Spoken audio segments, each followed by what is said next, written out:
Hello everyone, my name is Shotonwa James. I'm a final year student of the Department of Human Anatomy from the Federal University of Technology, Akure.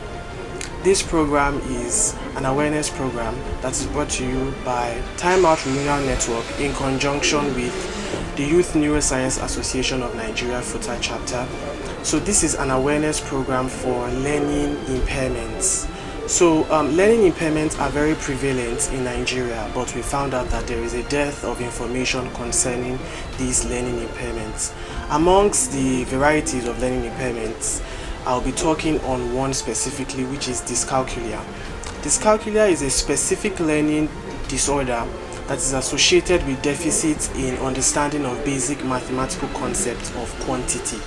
So for people who have dyslexia, the basic understanding of quantities, mathematical quantities like greater versus lesser or larger versus smaller is they have problems with understanding this. So this eventually affects their ability to properly grasp other more advanced mathematical concepts. So for the statistics of dyscalculia, it is estimated that we have about 3 to 6% of the global population suffering from dyscalculia, and furthermore about 11% of these individuals also have added learning impairments like ADHD and dyslexia.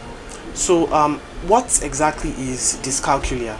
A person who has dyscalculia will have problems understanding quantities. So a child who has dyslexia, if given 3 sets of pencils and asked to compare which one is larger between 3 sets of pencils and 5 sets of pencils, will find it very difficult because he doesn't understand the basic concept of quantity. So even understanding the rank order of numbers, knowing that 7 is greater than 5 and knowing that 5 is lesser than 7, a dyscalculic will also struggle with that basic understanding.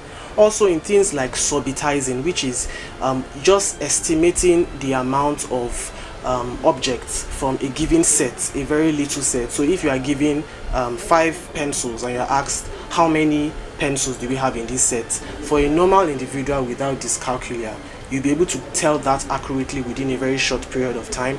But someone with dyscalculia will commonly have to start counting each pencil individually to get the total number of pencils. So this problem with basic understanding of quantities eventually scales up to bigger problems when dealing with arithmetic like addition, subtraction, multiplication and division. So children with dyscalculia commonly struggle with multiplication tables and other forms of arithmetic formulas. So dyscalculia is also hereditary. So it is very likely that a child who has dyslexia will have either a parent or a sibling who also has the condition, who also has dyslexia. A common example of what dyscalculics will face in their normal day-to-day activities include problems with doing their own shopping, because they would have problems calculating change or how much they are supposed to pay from the specific amounts they have with them. So dyscalculics commonly find it difficult to do their own shopping and would rather prefer someone to pay for them and get their change for them, because this relies very heavily on your understanding of quantity, basic mathematical quantity. Common problems dyscalculics face in their normal day-to-day activities include: 1. Problems telling the time from an analog clock, which eventually leads to problems with time management. They also have issues with shopping and calculating how much change they are supposed to get when they are shopping. So dyscalculics commonly shy away from doing their own shopping and would prefer someone else to do it for them. So how can dyscalculia be treated or be helped?